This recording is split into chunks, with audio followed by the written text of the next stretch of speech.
whatever role you're in, whatever team you're in, first of all, we know you're not doing it alone. And all of what made you and put you in the spot today is your value add, right? I think a lot of people get it twisted in this workforce and allow their employers to, pigeonhole them. If I am in this workforce and I'm looking for someone to work with and for, I'm looking for a leader that will give me the runway to utilize all of my talent. I feel so strong, and I've never felt more powerful in my life as I do now.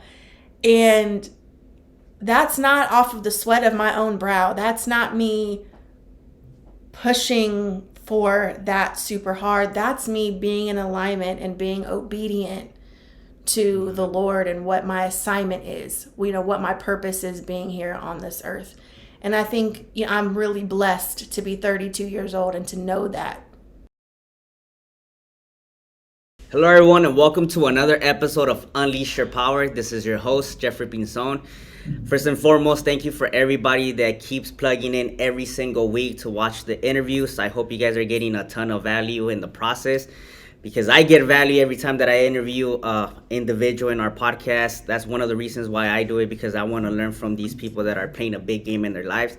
And today's episode is no exception. We're going to have the great pleasure of interviewing Kelani Blackwell. And a little background of her: she's the co-founder of the Women in Real Estate on Clubhouse, which in a little bit about 2 years, you took that from 0 followers to over 61,000 followers, right?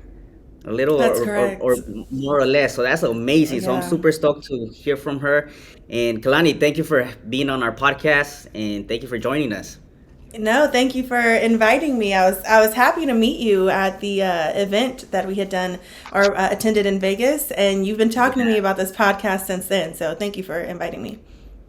Yeah, man. There was one thing that, you had presence at the stage. You knew you carried a conversation, phenomenal storyteller. And there's one thing that I took that to this day, I think I messaged you yesterday on it, that you were like, it's 2021 and I'm moving into 2022 with intention. With Why did you continue intention. repeating that? Because you said that over and over. Why, Yeah. why, why intention? Because I think that it's when you're an entrepreneur or you're in the real estate space or you're responsible for people and things, oftentimes we don't give ourselves enough time and grace to focus. And you see the shiny penny, you see the squirrel, you see the dangling carrot that looks good, and that's not really where your intention should be. So I'm a huge believer on setting a strong foundation and only putting my energy toward the things that are going to propel me forward. And a lot of times that's hard because that comes with sacrifice. You have to say no to things that you maybe didn't say no to before. You have to remove certain relationships out of your life sometimes, right? And that can get hard. But if you really want to do the things that you say you want to do, you have to test yourself. Am I really built the way that I say that I'm built? And moving with intention will prove that for you. That's interesting, man. I'm glad that you Yeah. shared that point of view with us. Well, let's go back a little bit back, right? Let's touch on who was Okay. Kelani back in high school. Who was that young Oh, lady, God. man? Let's take us back over there. In high school, who was Kelani in high school? I was really weird, okay? I'm not even gonna hold you. When I hear my parents or my friends tell me about who I was back then, it's not what my memory of me, was. I grew up in Columbus, Ohio. So in high school, I moved from an all-black inner city school in Columbus, Ohio, to the suburbs of San Diego, California, to a predominantly white school. And so I'm mixed, right? My father is black, my mother is Polynesian.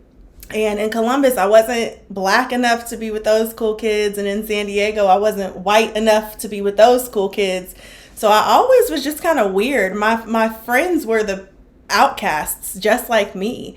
And I was cool with that. And so I remember really catching my stride when I moved to San Diego because I was a tomboy. Okay, so who was Kelani in high school? She was a tomboy. I did not own a pair of heels. I played sports. And so when I got involved in sports and the school and the athletics department realized that I was an addition to their institution, then that's when I got cool, right? Then everybody started to know me because of that. And I have always been tough. I've always been really, really tough. As far back as I can remember, I've always been really tough. And so that stuck with me. I played sports. I was a leader in the sports. I was captain of my teams. I was MVP, all of that, until I ended up getting injured my senior year of high school. But that was me. I was always outspoken. I was always really opinionated. I was always felt like I had to defend myself, right? Because I was being judged so much for not fitting in. So that fire definitely stuck with me as I grew up and got into my professional career, which I think was probably more to my benefit. Absolutely, man. Like I could see that what you use as a setback, it made you even stronger, right? You use those little challenges that you couldn't fit in. And back in Ohio, you couldn't fit in right here in San Diego. And at the same time, so you said you touched on that you were a tomboy. How did you get into becoming Miss San Diego as a teen? Like how was that transition, right? Now wearing heels, being in front of everybody, having all the attention, cameras, everything. What was that like? Oh, it was me kicking and screaming the whole time. So my mother was in the real estate business. My first job ever was a assistant in her office. And I graduated high school in 2008. And so you know what was going on in the world in 07 and 08, you knew that we were looking at a terrible market crash and recession. Right. And so she was affected. My family was affected by that. We ended up having to short sell our home. And my college fund went out the door. And so one day I was with my mother and I went to watch a pageant to support someone who is still really near and dear to my heart. I went to support her and I'm in this auditorium in like jeans, a pair of Jordans, a t-shirt, hair messy in a bun. You know, I'm I'm looking rough. Okay. I was a gym rat. And so we watched as the queen who was crowning her successor, and she was leaving. Her reign was over. She got awarded a check for like $6,000 for school, and my mom turned to me and she's like, "You're gonna do this?" And I said, "Girl, you are tripping. There is no way in hell." But if your mom is anything like mine, I did not have a choice. My ass was in pageant rehearsal the very next week, trying to learn how to walk in heels, and I hated it the whole time. And I ended up winning. I ended up winning my first pageant and then 5 consecutive pageants. And that paid for school for me. Crazy time. Crazy to think. So I ended up competing at a really high level. And what did that do for you, right? I didn't hear you, Jeff. Sorry. Being comfortable in being in front of people. How did that help Kelani's personality, her way of looking at herself, her confidence?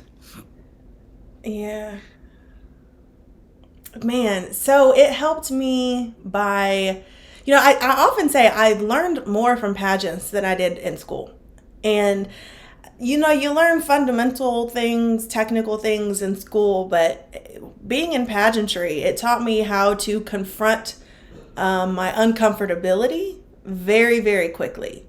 It was uncomfortable to be on a stage. It was uncomfortable to be judged. You're volunteering to be judged, and that is a crazy thing.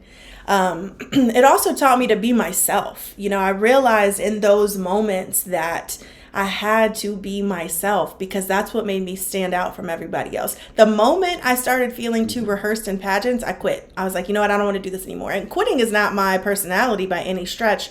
But you have to keep an air of authenticity about yourself because that's what they wanted to see. And I learned that very early on, that who I was more than enough. And then I also learned, how to speak in public, how to address an audience, things of that nature. And anyone can learn that stuff if you just practice. But yeah. That's huge, man. Because I can relate, like what you're touching on. Being like, especially getting me starting this podcast, I remember one of my first conversations. Like, dude, now you're gonna have people looking at you, judging you how you speak if you don't pronounce the words Yeah. correctly, and then that could get in your head, right? But I'm like, screw it, man. I'm gonna fail forward. I'm gonna learn in the process, and I could tell you that from episode one to now, it's completely different, and it's only gonna get better, right? Because now I'm being more intentional, moving with intention, right? So that's powerful. That's right. Oh, I think it's great what you're doing, and I really think that more people need to follow that example. These aren't failing forward or taking risks. I think oftentimes people are worried about how they're viewed, when at the end of the day, you're making progress that other people aren't even close to making. So I'm really proud of you. I did my research too on the podcast. I'm proud of how you've put it together, the pride you take in it, how you present it. I mean, I'm honored to be here, really. Thank you, thank you. It means a lot, man, because it is a lot of work behind it, and sometimes you gotta do it right in order for you to move forward. So, with that said, Kaylani, let's jump into what did you learn? Because you spoke about your mom being a realtor, right? The whole 2008 that setback. What motivated you to get into real estate? Oh God. So I knew I first of all, I'm a creative. Okay. Let me just put that out there. So I was a tomboy, but as I started to mature and grow up, I realized that I had a knack for creativity. I also knew that I hated authority. I don't like being told what to do, even to this day. I was kind of rebellious when I was kind of in high school and in college and going through those phases. And I remember my mom and I like going at it because I just, for whatever reason, I was rebelling. Never did well with authority, and I tried to fit into some conventional, career paths. I even had what you don't know, after pageants, I was singing for a while, and I thought I was going to be like the next hot shit. And I did some really cool things, but the music industry, if you're not mature enough to handle it, it's ugly. And so I realized I wanted to do something that afforded me the ability to be creative, allowed me the freedom to be entrepreneurial, but I still had to pay these bills, right? So I just knew after my first job with my mom, and I was servicing about 5 realtors in her office. And this is back before lending was really regulated. So they were the realtors and the lenders on the loan, right? And oh my God, it was a whole thing. This is back when the papers, the files were papers, and you would get paper cuts when you stack them, and you had to hole punch them and do all that kind of crap. And so I was just so excited to get out of the office and go on tours with them and go look at all the new construction. I really loved it. So here I am now. I'm older. Pageants are done. School's over. I'm in the workforce. I am in this tech industry, and I'm like, I hated it. I hated the office politics. I was being forced into a box. I hated having to clock in. So that did not last long for me. Okay. When I tell you I was over it, I was over it. So I did a little research, found some people on Instagram that were in the real estate space and the flip space in particular. And I made myself an asset at a very small operation that needed corporate structure, which I had just come from. They were fixing and flipping. It was a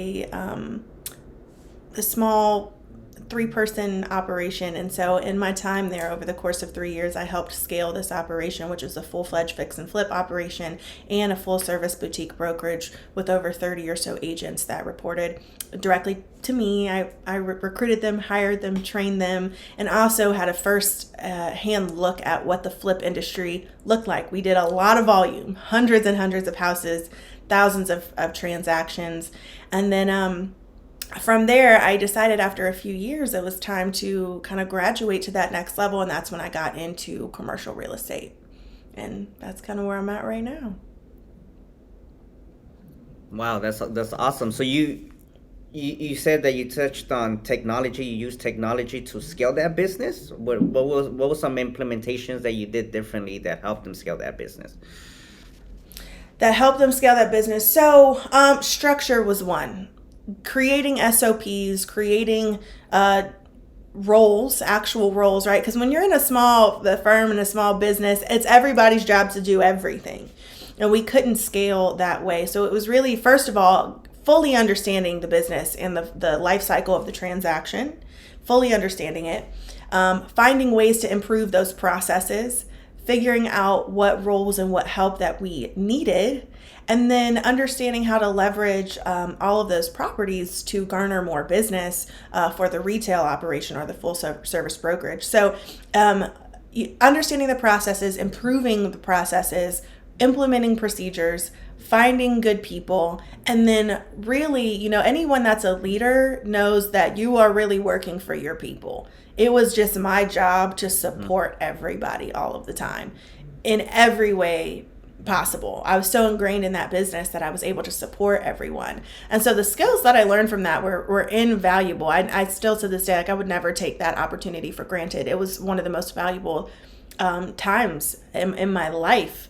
And I'm really grateful for it to this day. So, all of that happened, decided to make the jump to commercial, and then pandemic happened, and then Clubhouse happened. So here we are a couple years later. Really, I think where I'm at now is the culmination of all of my experiences, right? Taking everything from all the way back when I was growing up, my leadership skills playing basketball, my experiences in entertainment, my experiences in regular 9-to-5 work, my experiences in the residential space, and up until now, not only did I get to learn the business really, really well, I, had very specific experiences as a woman and as a woman of color in those spaces. And, I realized when I had time to sit still during the pandemic that there's no way that I'm the only person that feels this way. And if who I am in the seat that I'm in with the experience that I have, if I'm not using my voice to help others, then I'm not really fulfilling my purpose. But I know you're going to get there with some of these questions, so I'll let you take us there. I don't want to jump ahead too far. No, this was amazing, man. And I'm trying to put together everything as you're talking. And everything that you've experienced, like what you mentioned, for the leadership, you playing basketball, being in the pageant, right? Being able to be comfortable with your own skin, being in your power, and then learning technology and putting systems in place. And I think that many people that are watching this podcast, if you're a business owner, like all your experiences, everything that you're going through life, you could learn from it, and now you could put it in a structure, right? For people that don't know what SOP means is standard operating procedures, right? I literally started doing that in my company because it was wild west around here, right? And I'm like, man, I need to scale this business, and in order for us to take advantage of the time and cut time in half, we need to put structures and SOPs and all that good stuff. So I could relate to that because that does help you grow the business. That's why I was curious to ask you, like, what took that company from doing X amount of production to now scaling it. And it's, again, putting everything that you're going through in your life, now you're using it to your advantage 100% of the time. And that's huge, right? Yeah, no, it's important because that's what makes you a valuable addition to any team, whether you are working, in a 9-to-5 capacity, or if you're working in this real estate industry as an entrepreneur or as a contractor, whatever role you're in, whatever team you're in. First of all, we know you're not doing it alone, and all of what made you and put you in the spot today is your value add, right? I think a lot of people get it twisted in this workforce and allow their employers to pigeonhole them. If I am in this workforce and I'm looking for someone to work with and for, I'm looking for a leader that will give me the runway to utilize all of my talent, right? Because that's what's going to make you feel full. If you're not utilizing all of your talent, and if you know you have the capability of doing this much, but you're only operating in a box that allows you to use this much, you're never going to feel full from that. That's never going to satisfy you. So this idea that, I don't like the employment process, the hiring process, especially for women of color. And in my organization, Women in Real Estate, this is something that we're working to combat because transferable skills matter, right? And women's lives are a little bit different. We take time off to take care of others, to have children, to do things of that nature. that might take us out of the direct workforce for some time. Well, guess what? There's even some transferable skills in that any organization, any team would be lucky to have. And so I like making this a skill-based conversation, because everything in your life made you who you are today. And most of what you learned even 20 years ago are transferable skills for how you interact and how you work with people today. Most definitely, I agree 100%, man. That's your added value proposition to wherever you're going. Even if you're working at a job, or you're building your own business, or you partnered up with someone, now you have that to as value, right? Because you went through it and you have those experiences and those knowledge. So let's get into. So you said that you got into the commercial, right? And then pandemic hit. And then something landed in your lap, Clubhouse. It had just gotten started. How did that happen, man? And how did you take it from nothing to like 61,000 women that are empowered? Thank you for that. So yes, that was just this is a whole other thing, right? So I joined a commercial firm, moved all the way back home to Columbus, Ohio. That's where I'm at right now. You can see the Buckeye stuff right here. It's a Buckeye household. But I moved back to Columbus, and I was literally at the firm for 3 weeks before COVID shut everything down. I remember it was 3 weeks before my 30th birthday. 3 weeks, and then my 30th birthday. Everything shut down the day before my birthday. And so I was like, oh shit. I'm new in this industry. I'm a broker in this industry. And I was wondering how people were going to survive. Everyone's freaking out. Nobody knows what this pandemic means for the economy, for real estate in the foreseeable future, how we live, work, play, right? All of those things are affected. And so, granted, I'm not the biggest and best firm in the world with the best data, but still there's an air of uncertainty. So here I am trying to go and earn and win and get business, and everyone's like, no, we don't know what's going on right now. So we're going to park it. And understandably so. And so we already know that being a woman in the commercial space is far and few between. Being a woman of color is far and few between. I'm in Columbus, Ohio, which is already not a diverse place. I am on a newer team that doesn't have a lot in the pipe yet, because we're trying to figure out how to do that. And then boom, global pandemic hits you. What are you supposed to do? So when I got told about the app Clubhouse, it was brand new, and it was still in beta phase. There were only, 30,000 users or so on the platform. And I was like, okay, whatever, just another app. I had gotten an invite. My invite was already spoken for. So anybody who doesn't know, go check out Clubhouse. It's like Twitter Spaces. It's what created the idea for Twitter Spaces. But nonetheless, I'm like, let's see what other people are doing. So I get on Clubhouse, and I see a whole community of diverse commercial real estate and residential real estate professionals. And I'm like, oh, damn, there are people that look like me here? Get out of here. Who knew? Who knew that this even existed? Now, there aren't very many, but there were some. And so I am just overwhelmed with the free sharing of knowledge and resources through this platform. And so I stuck with it. I'd listened for a couple weeks and researched people, right? And the app was still continuing to grow. But after 2 weeks, I had listened to a conversation where a young lady was asking a group of wholesalers for some advice. And they gave her some advice, but it was just not great advice for her. And that's when I raised my hand on the app and said, can I add to this conversation? And so they said, sure.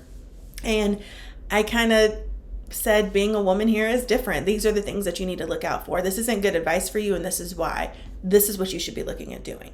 And coming from my experience, right? I just spent, several years learning this wholesale space because, of the fix and flip operation that I was a part of. So I was able to pour into her. And literally from that day, I just started getting asked to be a part of every conversation on Clubhouse. Every single conversation, every real estate room, I was a part of it.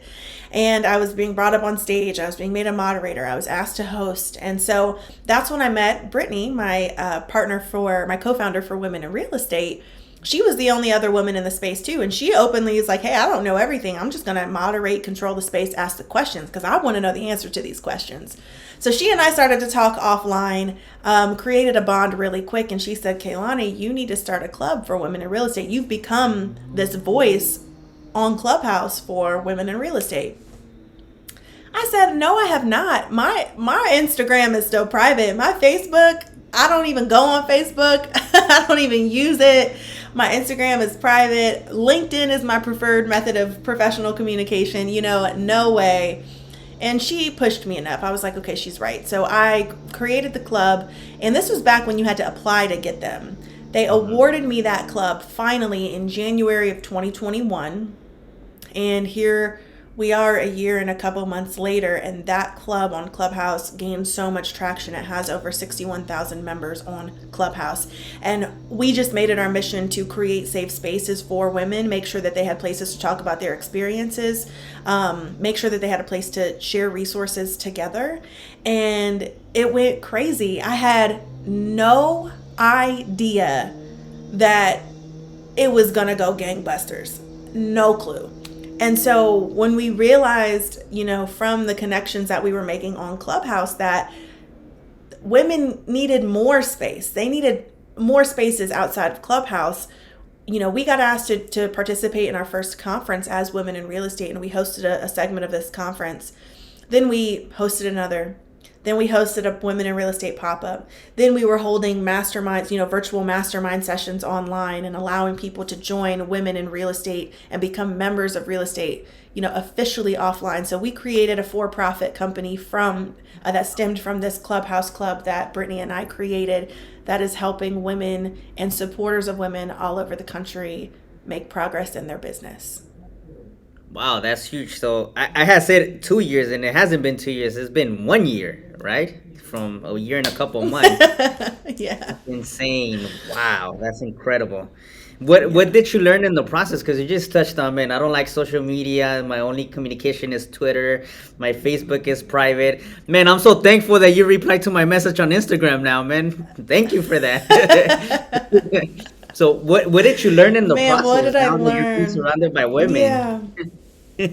Yeah. So I learned that I learned about being in alignment.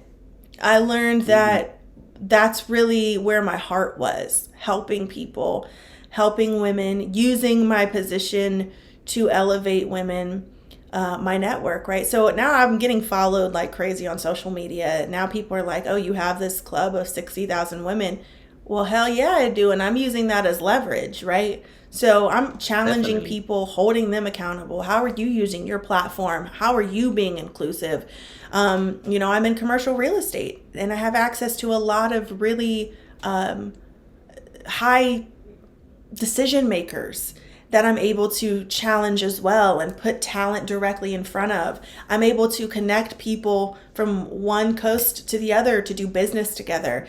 So there's a lot that came with that, but I really learned that I didn't think anybody cared to know about me. I didn't think that I would be doing podcasts now and getting interviewed and doing all of these wonderful things and speaking in front of large crowds. I never thought about it before because I didn't think anybody cared what I had to say. But then I realized that so many women and people just in general are trying to find their footing. So here I am chasing my goals, looking, 5-10 years, whatever, down the road, and figuring out how to utilize real estate and make enough money to make impact and change and do whatever, that I didn't realize that I had to look behind me and look how far that I had come. And, even though I'm not where I want to be yet, what I've been able to accomplish and do so far is valuable to someone somewhere. Not for everyone, but someone would care to know.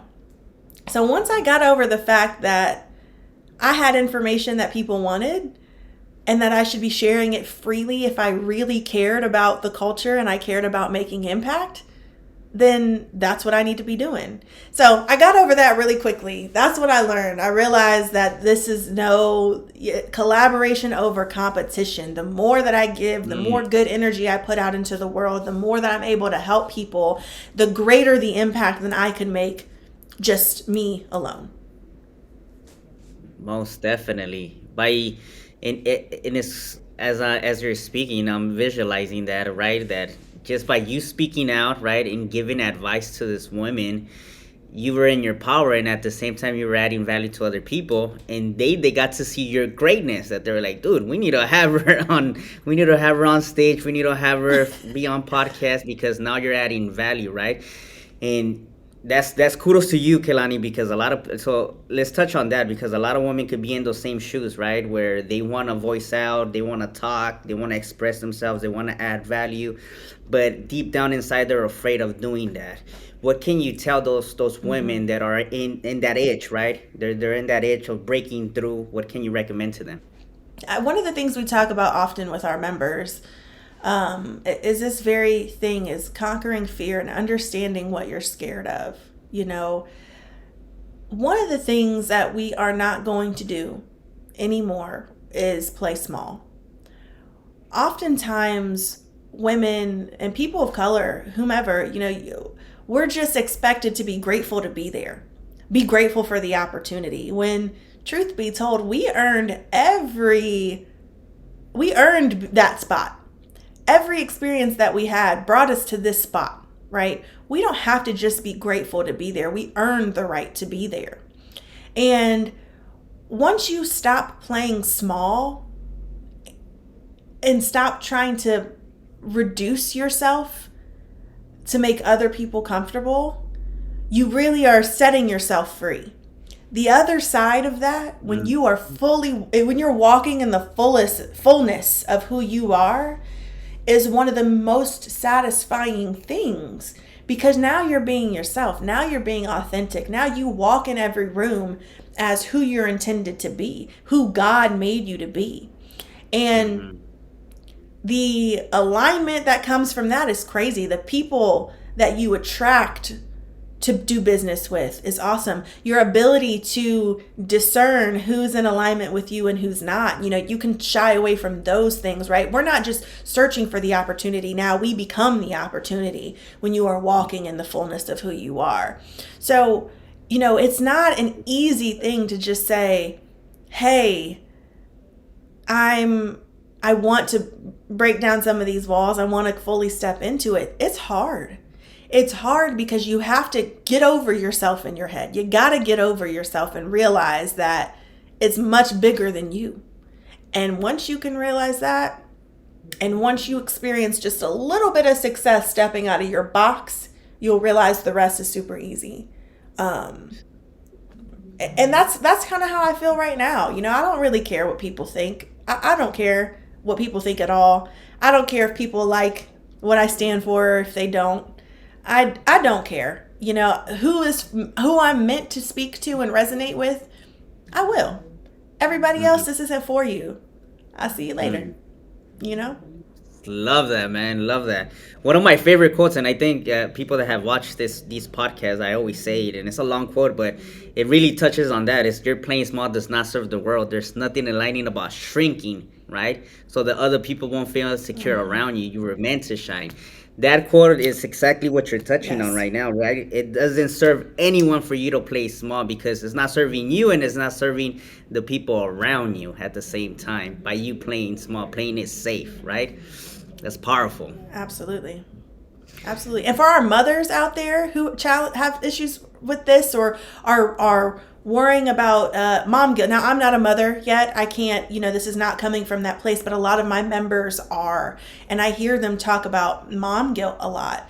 And, you had a purpose before you became a mother or before you became a wife or any of those things. That purpose still exists with you today. And so the idea that you have to shrink or put someone else's needs before yours really is kind of a skewed way of thinking, because the people around you. Imagine the example you get to set for the people around you when you are authentically walking in that purpose.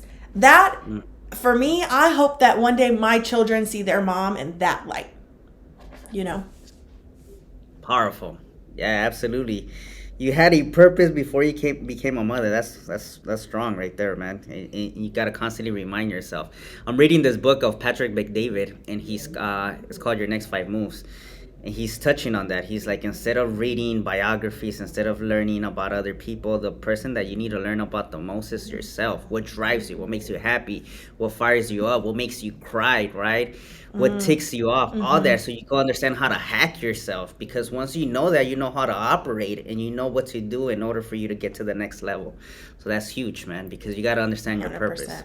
And another thing, Kelani, last couple questions, man. This has been good. You've been bringing in some fire, man. I have a lot of notes already on my paper, man.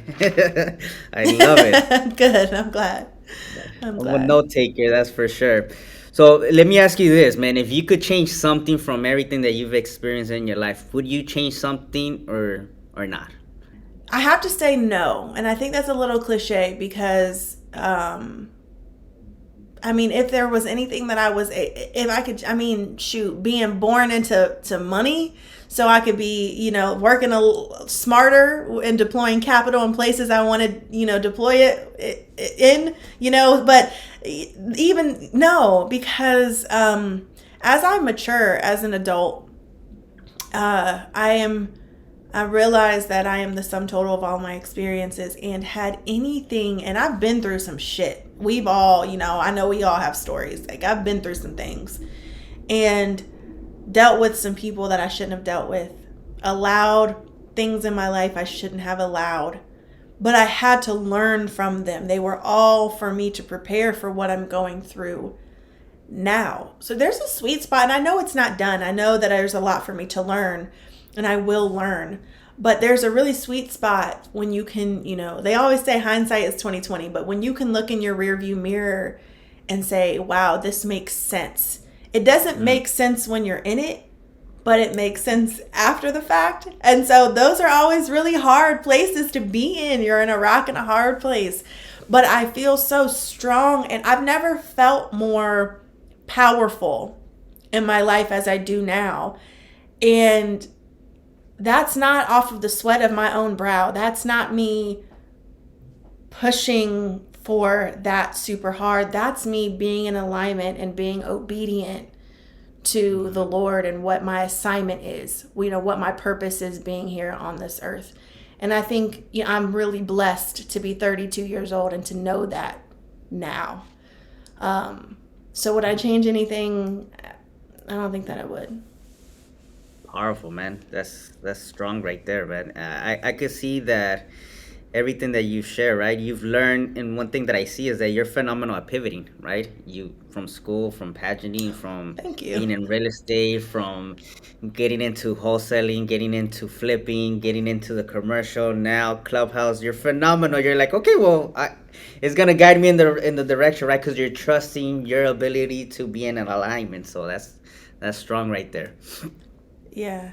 You know, and it would be wrong of me to paint this picture like I just learned all these skills and now I'm just this skilled person. I know how to do all this stuff. You know, no, this was years in the making. This is my life, you know. So my goal is just to be savvy enough to understand where to find the answers when I need to. So I'm wearing this tool belt, and, you know, pageantry added something to the tool belt, some skills to the tool belt. My sports added something to the tool belt. My flipping experience, something to the tool belt. My commercial experience, something else. And my goal is just to have all of the tools to know how and when to use them as appropriate. So, you know, it's been a journey, and I don't want anyone to, you know, be discouraged by that. You know, you can't compare your chapter 1 to someone else's chapter 50. And yes. You know what I'm saying? These chapters did not just start. You know, my book didn't just start. This is years in the making. Like, there's a lot of pages that I didn't add to the book that they're not added, right? So many. So many. Yeah, absolutely, Yeah. man. I'm with you because I sometimes with social media, and I don't know if this is for women, but at me as a man, I see that sometimes the shiny objects, people you're seeing social media, everybody showing the big life, being on vacation, blah blah blah. That then you start getting discouraged. You're like, man, I want to get there, but I'm so far out that you start comparing yourself, right? You start looking at their chapter 50 and you're barely on chapter 1, and then you fail by default because you go back to bondage. And that's why it's so important to know your purpose, right? Mm. Know that you're moving with intention, and if you're getting setbacks, get excited about it. Try to find beauty in it, right? Change that perspective so you could see something good, so you could use it to elevate your life. Exactly how Kelani is doing it. So I'm so glad that you're in this podcast because you're a voice to many women, and I know that a lot of women that are gonna watch this podcast, they're gonna get a ton of value, and men as well, because I'm getting value as well. So Thank you. couple last questions, Kaylani. Let's touch on what do you like to do? I know that you like creativity. Do you like art? What's your favorite music? I know that you did music, so Oh God. So what do I like?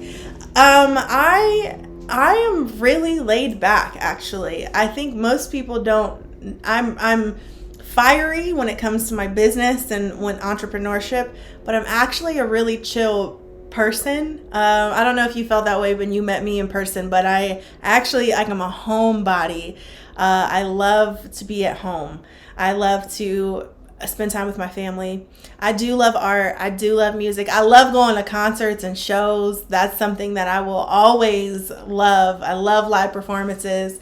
Um, and I like learning. I think that so you said something before you asked me this question that I think ties well with this, but um, I think enjoying the process is really great. I know I am crazy. Okay, let me just put this way. I know I have a ridiculous work ethic.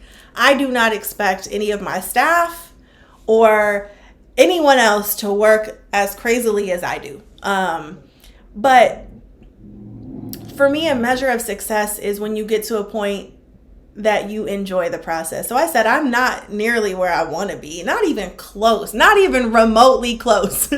And yet I'm enjoying the process because of the fact that I'm walking in my purpose. And when you can enjoy the process, it feels so good. So when you ask me what I like to do, I sound hella lame because I love to work. I love my work.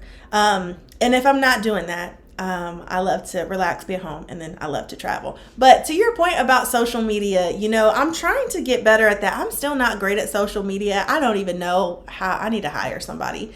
But I think we need to do, and I need to do a better job of showing that it's not all just rainbows and gumdrops 24/7, because it is not even close. And someone said to me, man, you look like you're really killing it. Like, yeah, I am really killing it. But do you know how much it cost? Like, this at a cost. In order to kill it like this, like it takes a lot. So I need to figure out how to incorporate that into my social media more. So hold me accountable to that. yeah, most definitely. And I'm with you. Yesterday, with I run an operation for solar company, and we have a great team. And we touched on that, man. Being an entrepreneur, being a independent contractor, if you expect to get in that space and you think that it's gonna be all wins, let me tell you right now, it's not. You're gonna have a Woo, lot of right. failures. You're gonna have a lot of accounts that you probably won't even make money. That is gonna be ugly. That's when you know you're in business Yeah. because Right. that's gonna test you. How bad do you want it? All right, you're gonna allow this to Yeah. get you down, or you're gonna move forward and find a solution. So that's huge, and Yeah. I am gonna hold you accountable, hold me accountable as well, because I think more people need to hear that, right? That Okay. is it's tough, man. Not only in business, right? You're gonna have setbacks, but the conversations that you have within yourself, because you take yourself everywhere you go. And when you're having setbacks, the Murphy law, when Mm. things get bad, more things you start attracting more of those bad things into your life, and that's where you Yeah. gotta stop and choose something else and understand that there is gonna be pain, there is gonna be setbacks, but that makes you stronger. And that's when people quit. That's what I notice. That is when people quit. And imagine if you don't, right? If you're clear on who you are and what you are meant to be doing, you know, first of all, when you're in that pocket, you will notice that doors that you never, and opportunities, doors will open, opportunities will come to you that you never even would have thought of before. When you're in alignment and you're doing the work that you're meant to be doing, and when you're putting your energy in the right places. If you're hitting up, one brick wall after another, I'm not saying that you're not doing what you're supposed to do. I'm saying you need to take that and say, step back and say, okay, is this where my energy needs to be going? Maybe there's a different way I need to be thinking about this or accomplishing this. But the rule is, don't quit. That's the rule. Right. Definitely not quitting, right? Imagine if you don't, Yeah. right? Imagine the possibilities by you not quitting. How would your life look like, right? So you touched on you're nowhere where you want to be at. So what is then in these next 5 years, right? What is Kelani up to? What does that life look like? And we'll end it with Right. that. Well, they say if you want to make God laugh, have a plan. So what I think where I think I'm gonna be, or what I'm gonna work toward, I'm one of the things that I'm working on is being flexible and nimble and realizing that there's a season for everything in your life. So with that being said, what I would like to see in the next 5 years are my two businesses. Well, there are several umbrella or businesses within those, but my two main brands, which I'm about to announce my second venture here very, very shortly, and maybe we can discuss at a later time. In the next couple of weeks, I'll be able to talk about my new venture. But my Women in Real Estate brand and my new venture being self-sustaining, running very optimally, and using those brands and organizations to continue to move the needle to elevating our people and our culture, helping them with ownership, lowering the barrier to ownership, and helping them achieve their dreams and reducing the wealth gap as much as possible. I would love to see that for my two brands. And then I think personally, hopefully, I am living somewhere very, very warm, very, very warm, and, maybe thinking about family, starting a family at that point. That's awesome, man. Well, I know that you're gonna crush everything that you just said because, again, you're moving with intention, you're moving in power, and you have a purpose behind it. And I thank you for coming out on our podcast, Kelani. So how can people find you on social media, on Clubhouse, in women that want to be part of your group, of your mastermind? How can they get a hold of Yeah. that, and how much does it cost to be part of it? And like that, we will make sure that we put all the links right here below on the podcast. Oh, thank you so much. Well, and I receive everything that you just said. I appreciate you for seeing my hard work and who I am as a person. I appreciate you so much. Thank you for having me today. I'm on social media everywhere at Kelani B. I put it, I think it's right here on the screen, Yes. but at KELANI B on all socials. If you would like to know more about women in real estate, you can visit joinwomeninrealestate.com and get information there. And with membership, you get access to our members only Slack channel, our virtual semi-month, actually we're down to almost twice a week meetings for that you can elect to be a part of or not, our masterminds virtually, and that automatically gets you enrollment into your regional chapter where we're hosting events on a quarterly and annually basis all across the country. You get to come and be a part of all of that, be a part of this network. And then the price for that, we can offer a weekly subscription model or monthly or even annually, whatever works for you and your budget. But it's either $35 a week or $119 a month, or if you're really feeling it, you get the biggest discount at $1,200 a year. And Wow. that's it. We didn't model this to make money. We didn't model the membership to make money. We just modeled it to make it make sense so that we could support all of our members and everything that they want to do. So we're really Absolutely, excited man. about the community we've created. And I gotta tell you, those prices are phenomenal. And I could tell you one thing, I've invested thousands of dollars in my personal development. When you have skin in the game and you invest in yourself, you take things more serious, right? Because again, this is free game that she just gave you right now. And on social media, you could get free game.